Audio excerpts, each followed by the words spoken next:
Very good morning everybody. मैं सभी का स्वागत करता हूँ फिजिक्स ज्ञान मुकेश ने एक चैनल पे।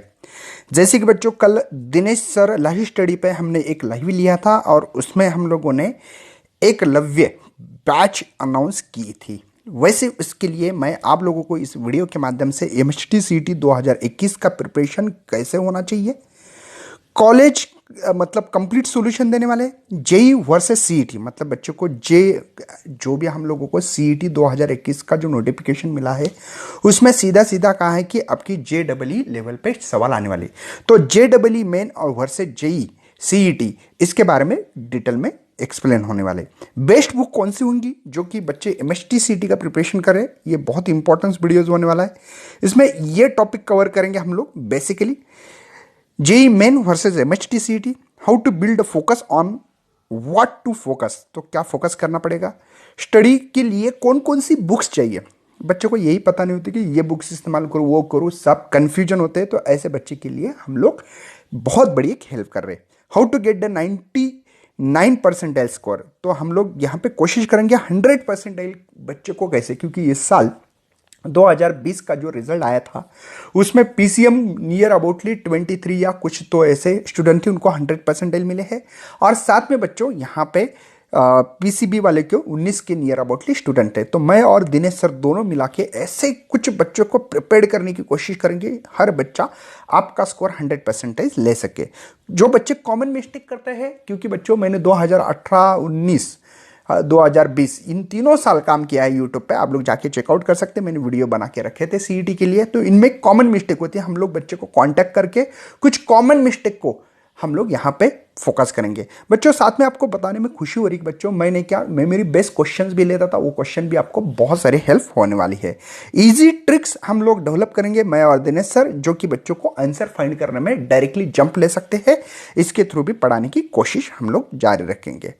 तो नेक्स्ट देखेंगे बच्चों, what is MST CET। MST CET ये सिंपल है, क्योंकि इसमें कुछ बताने की जरूरत नहीं, तो भी बताता हूँ। पेपर 1 होगा बच्चों, फिजिक्स केमिस्ट्री 50-50 मार्क का होता है और आप लोगों को 50 क्वेश्चंस भी होंगे और इसके लिए 90 मिनट मिलते हैं। मैथमेटिक्स के लिए यहाँ पे पेपर सेकंड होगा और यहाँ पे हम लोग एक्चुअली पेपर 1 यहाँ पे मैथमेटिक्स का होता है और पेपर 2 फिजिक्स और केमिस्ट्री का होता है। 100 मार्क 50 क्वेश्चन, 2 मार्क के लिए है क्वेश्चन मैथ्स में और इसके लिए 90 मिनट। तो टोटल 3 घंटे का पेपर है और 200 मार्क्स है।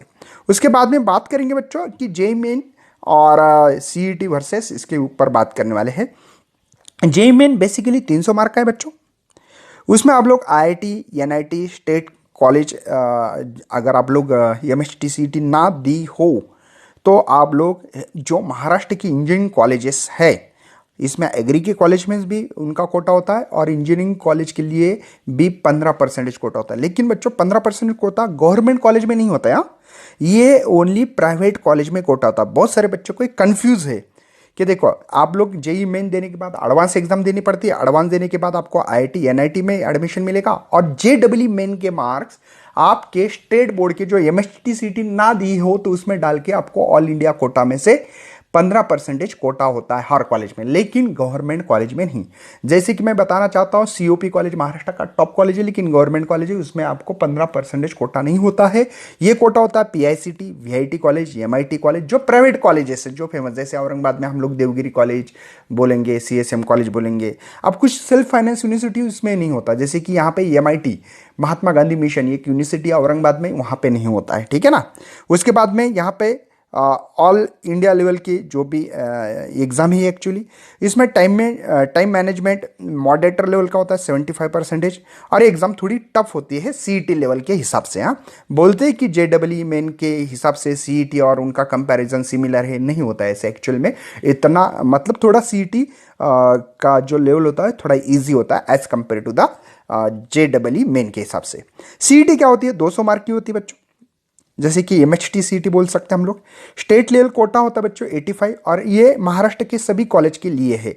सभी कॉलेज मतलब कौन से, COP, VJTI, ICT, PICT, VIT college है, MIT कॉलेज है, PCCU कॉलेज है, औरंगाबाद का गवर्नमेंट कॉलेज है, कराड़ का गवर्नमेंट कॉलेज है। जितने गवर्नमेंट कॉलेजेस है नियर अबाउटली मेरे ख्याल से 317 कॉलेजेस है आई थिंक। हाँ, थोड़े कॉलेज आगे पीछे हो सकते, कुछ कॉलेज बंद हो चुके हैं, कुछ चालू है college, private college.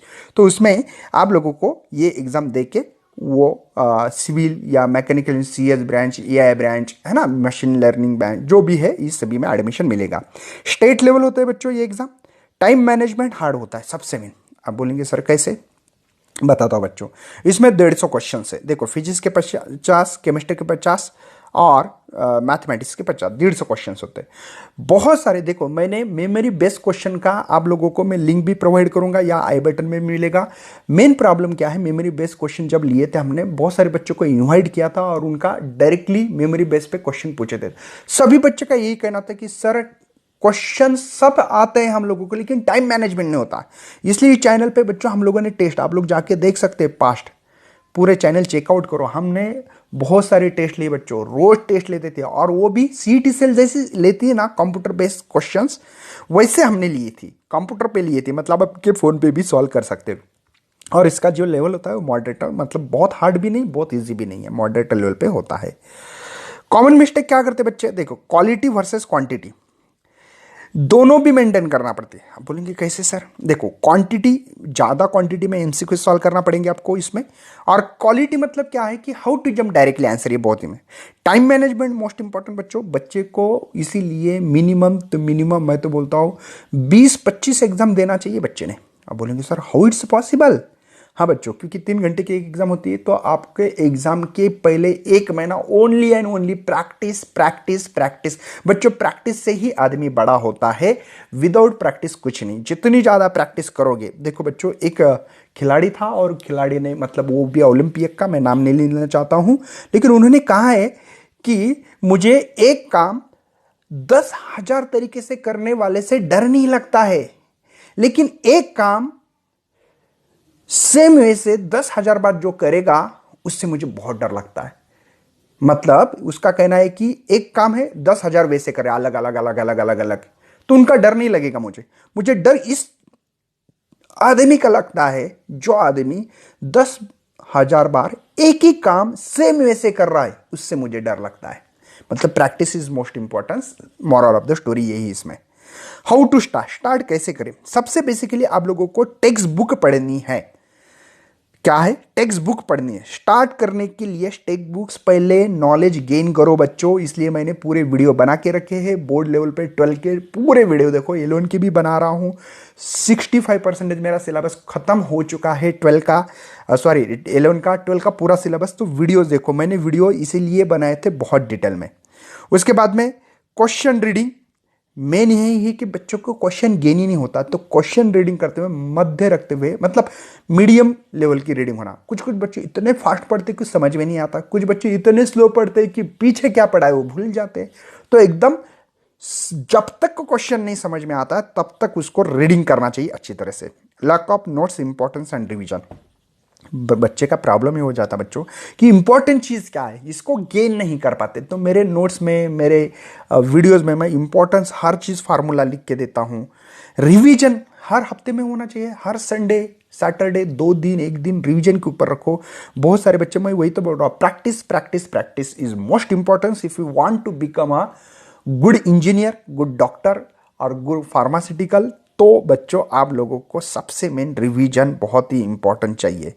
Lack of analysis, मतलब बच्चों क्या करते हैं, जैसे कि बच्चे ने एग्जाम दे दी, तो एग्जाम देने के बाद कोई भी कि 200 मार्क की एग्जाम थी, मुझे आ गए समझो 100 मार्क। 100 मार्क मतलब 50%, 50 कहाँ गए, इसका एनालिसिस करना चाहिए कि 50, मतलब इसका मतलब क्या है सर कि मुझे 50 क्वेश्चंस नहीं आ चुके हैं। एक एग्जाम्पल बोल रहा हूँ आपको, 50 नहीं आए तो कौन सा क्वेश्चन नहीं आ रहा, कौन से फार्मूले के ऊपर डिपेंड है, क्या उसमें नॉलेज थी, क्या बेसिक कॉन्सेप्ट है, उसका उस पेपर का एनालिसिस होना चाहिए। बच्चे क्या करते, पेपर हो गया भूल जाते उस चीज को, चलो आगे बढ़ते नहीं। उस पे ध्यान करो कि मेरे क्या क्वेश्चंस गलत हो चुके हैं, इसके लिए मुझे क्या क्या प्रिपरेशंस करना पड़ेगी। एक नोटबुक करो, उस नोटबुक में आप लोगों को यहां पे पूरा नोट डाउन करना है और उसको आगे बढ़ाना है कि इसके ऊपर आप लोगों को नोट, मुझे ये नहीं आ रहा, वो नहीं आ रहा। और अगर ये चीज करोगे ना बच्चों, मैं गारंटी देता हूं कि आप लोगों को अगले एग्जाम में जिसको 100 मार्क पड़े थे उसको 125 आएंगे, 125 वाले को 150 आएंगे। ऐसे करते करते करते करते आप अपना स्कोर इंक्रीज कर सकते। तो एनालिसिस होना बहुत ही जरूरी है। लैक ऑफ होप, आपको होप नहीं छोड़नी चाहिए। बच्चे क्या करते हैं समझो, मेरे होप से इस बार 150, मुझे 100 आ गए, बच्चे छोड़ देते यार, मुझे मेरे लायक काम नहीं है, मैं नहीं कर पाऊंगा यार। नहीं कर पाओगे यार, मैं गारंटी देता हूं बच्चों, मेरे पास हर साल का डेटा है। ये देखो मैं जो बात कर रहा हूं ना, ये इस चैनल पे सब कुछ मिलेगा आपको। हाँ, ऐसे नहीं जाके चेकआउट करो यार। देखो एक्सपीरियंस होल्डर है इसलिए बता रहा हूं कि आपको होप नहीं छोड़नी। मुझे 100 आए ठीक है, मैं 10 बढ़ाऊंगा अगले टेस्ट में, और 10 बढ़ाऊंगा, 120 हो गए, और 10 बढ़ाऊंगा 130 हो गए, 140। ऐसे करते करते बच्चों अब 200 आउट ऑफ 200 मार्क लाने की कैपेसिटी हर आदमी में है, लेकिन उसके लिए प्रैक्टिस करना पड़ेगी। नेक्स्ट बच्चों आगे बढ़ रहे हैं हम लोग। बेस्ट बुक, देखो मैं किसी का यहाँ पे पब्लिकेशन या किसी को मैं यहाँ पे ये नहीं कर रहा हूँ कि बुक्स लो ये करो, ये आपकी मर्जी है, प्रमोशन नहीं है। नहीं तो बोलेंगे सर प्रमोशन करें क्या, नहीं मुझे कोई किसी चीज़ से नहीं, आपको मैं गाइडेंस कर रहा हूँ। सबसे मेन तो ये बोलूँगा टेक्स्ट बुक रीडिंग। देखो बच्चों आप लोगों को टेक्स्ट बुक रीडिंग जितनी बेसिक लेवल पे करोगे, कितनी बार करनी है, 2 बार मिनिमम टू मिनिमम, वैसे तो 3 बार करनी चाहिए मेरे हिसाब से, लेकिन physics chemistry biology text book की लाइन टू लाइन एकदम अच्छी तरह से नॉलेज। देखो पहले वीडियो देखो, लेकिन वीडियो देखने के बाद रीडिंग करो। हाँ, नहीं तो कैसे है कि बहुत सारे बच्चे को रीडिंग करते समझ में नहीं आता, फालतू में रीडिंग करना ये बात अलग है, लेकिन उसमें मुझे कितना नॉलेज गेन हो रहा है ये आपको समझ में आना चाहिए। तो टेक्स्ट बुक रीडिंग मिनिमम 2 या 3 टाइम्स होनी चाहिए कोई भी। टारगेट एमसीक्यूज बुक अच्छी है बच्चों, टारगेट आप लोग इस्तेमाल कर सकते हैं। पीएल एमसीक्यूज बुक है लातूर पैटर्न की, बहुत बढ़िया बुक्स है, वो भी आप लोग सॉल्व कर सकते हैं। मॉरवेल एमसीक्यूज और आर्यंत, इसके अलावा भी विद्या भारती की बुक्स है और भी मार्केट में अवेलेबल हो सकती है। बच्चों एक बात ध्यान रखना, आप बोलेंगे सर इतने 4 बुक्स इस्तेमाल करनी है क्या, नहीं, कोई भी एक बुक से इस्तेमाल करो, इसमें से 1 या 2 करो ज़्यादा ज़्यादा। मुझे लगता है टारगेट और मार्वल की तो बहुत बढ़िया हो जाएगा, आपका काम बन जाएगा। लेकिन किसी किसी बच्चे के सवाल होते हैं कि सर क्या चारों बुक्स इस्तेमाल करो। बच्चे एक बात बताओ, वही सवाल को है ना आगे पीछे उछल देते बस। क्वेश्चन तो ये होता है यार, कॉन्सेप्ट सेंट्रीपिटल फोर्स है तो वही होगा, एंगल ऑफ बैंकिंग का क्वेश्चन तो एंगल बैंकिंग ही रहने वाला है। कोई नहीं, खाली practice practice practice is most importance, इसलिए प्रैक्टिस ज़्यादा करने के लिए ज़्यादा बुक बता रहा हूँ। शायद आप लोग 2 ही बुक्स इस्तेमाल करते हुए अगर सॉल्व करोगे तो आप अपना टारगेट अचीव कर सकते हो। आगे बढ़ते बच्चों, देखो टिप नंबर 1, सबसे पहले नो टारगेट आपका as per your analysis 2021 MST physics and chemistry. देखो आपको फिजिक्स के आपको 20% 11 के क्वेश्चन आने वाले, मतलब 10 क्वेश्चन आएंगे। 80% 12 में, मतलब बच्चों 40 क्वेश्चन फिजिक्स और केमिस्ट्री के होने वाले। मैथमेटिक्स के लिए वही फंडा है, आपको 50 क्वेश्चन है, 10 क्वेश्चन 11 के होंगे। और मेन बात बताता हूँ, 11 के क्वेश्चन कौन से होते हैं, जो बेसिक नॉलेज 12 के लिए जो सपोर्ट करते हैं, ऐसे सवाल पूछते हैं। एक्चुअली 12 का ही सिलेबस है बच्चों, 11 का सिलेबस ही नहीं है इसमें। आप बोलेंगे सर आपने तो सीटी सेल ने तो बता दिया कि लॉज ऑफ मोशन है, ग्रेविटेशन चैप्टर है, सेमीकंडक्टर है, ये क्यों बता रहे फिर आप लोग। नहीं, आपका गलत फहमी बच्चों, वो कॉन्सेप्ट 12 को सपोर्ट करने वाले हैं इसलिए दिए गए हैं, समझे क्या। एक्चुअली पुराने सिलेबस में ओनली 12 का सिलेबस आता था, ठीक है ना, तो इस कंसेप्ट को क्लियर करो। मैथमेटिक्स में भी वही कंडीशन है, 20% 11 और 80% 12। आगे बढ़ते बच्चों, दूसरा नंबर जो टिप्स है बच्चों, इन paper first solve all question chemistry in 30 minutes. देखो आपको टोटल कितने 90 मिनट मिले, पेपर 1 को, पेपर 2 को 90 मिनट है, सही बात है। टोटल मिला के आपको पता है कि यहाँ पे हम लोगों को 3 घंटे 180 का मिनट का टारगेट दिया है। तो केमिस्ट्री में क्या होते हैं, थ्योरेटिकली सवाल होते हैं। और आई विल रिपीट बच्चों, टेक्स्ट बुक अगर मैथ और केमिस्ट्री की करोगे ना तो श्योर शॉट आप अपना टारगेट अचीव कर सकते हो, ये मेरा अनुभव है। उसके बाद में मैंने कुछ मेमोरी बेस्ड क्वेश्चंस के वीडियोस बना के रखे, जाके चैनल पे जाओ, फिजिक्स ज्ञान मुकेश नाइक डालो, वहाँ पे आपको मिलेगी लिस्ट बच्चों, श्योर शॉट मिलेगी, आप लोग उसको ढूंढना पड़ेगा आपको, ठीक है। तो उन बच्चे का कहना है कि बुक्स पढ़ना, टेक्स्ट बुक जो बोर्ड ने हम लोगों को अलॉटेड की वाली बुक्स है उसी में से सवाल आते हैं। खाली फिजिक्स में प्रॉब्लम क्या होती है, ज़्यादा न्यूमेरिकल्स होते हैं, इसलिए वो थोड़ा सा आपको आगे पीछे पूछ सकते हैं। लेकिन chemistry and maths text book reading करना, सॉल्व करना सभी क्वेश्चंस, और केमिस्ट्री में थ्योरेटिकली सवाल ज़्यादा है, तो इसलिए थ्योरेटिकली अच्छी तरह से सवाल आपको करना है। थ्योरेटिकली सवाल होने से हम लोग जल्दी सॉल्व कर सकते हैं। जो बचा वाला टाइम है ना बच्चों, आपको वो टाइम देना है 1 आवर फिजिक्स के लिए। अब बोलेंगे सर क्यों, फिजिक्स के लिए थोड़ा बच्चों स्कोर बढ़ाने के लिए और सॉल्व करने में समय लगता है और सोचना पड़ता है फिजिक्स में। तो इसलिए आप लोगों को ये time management is most important. सबसे पहले केमिस्ट्री का पेपर हाथ में लेना है। जब आपको पेपर, दो पेपर है, मैथ्स के लिए मैथ्स का सेपरेट पेपर रहेगा, बायोलॉजी का सेपरेट पेपर रहेगा, केमिस्ट्री का और मैथ्स फिजिक्स का कंबाइन है। तो यहाँ पे आप लोग अपना टाइम एडजस्टमेंट कर सकते हो। तो केमिस्ट्री के लिए कम समय देना है पहले, और जो सवाल नहीं आते, जो रिस्क नहीं लेना चाहते, उसको छोड़ दो, बाद में करो, ठीक है। यहाँ पे निगेटिव मार्किंग नहीं है। उसके देखो negative marks even if you don't know, नहीं देखो निगेटिव मार्किंग नहीं है, गलती से लिखा होगा तो सॉरी फॉर इनकन्वीनियंस। उसके बाद में कुछ ट्रिक्स है हमारे पास।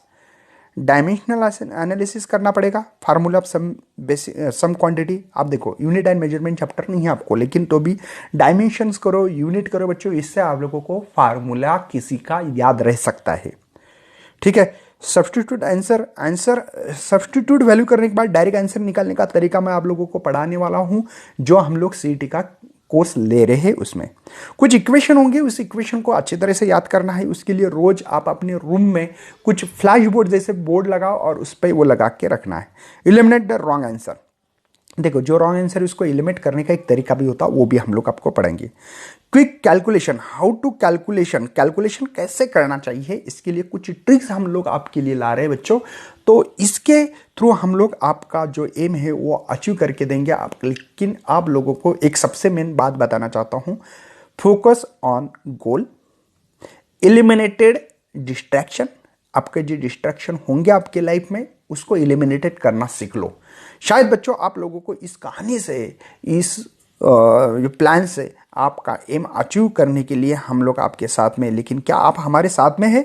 साथ में तो बच्चों डिस्क्रिप्शन बॉक्स में आपको लिंक दी वाली, वो आपको टेलीग्राम ग्रुप ज्वाइन करना है। हमने जो एकलव्य बैच जो लॉन्च कर रहे हैं, उसमें हम लोग बहुत ही मेहनत लेने के लिए तैयार है। क्या आप मेहनत करने के लिए तैयार है? तो प्लीज़ कमेंट में डालना है, सर हम मेहनत करने के तैयार है।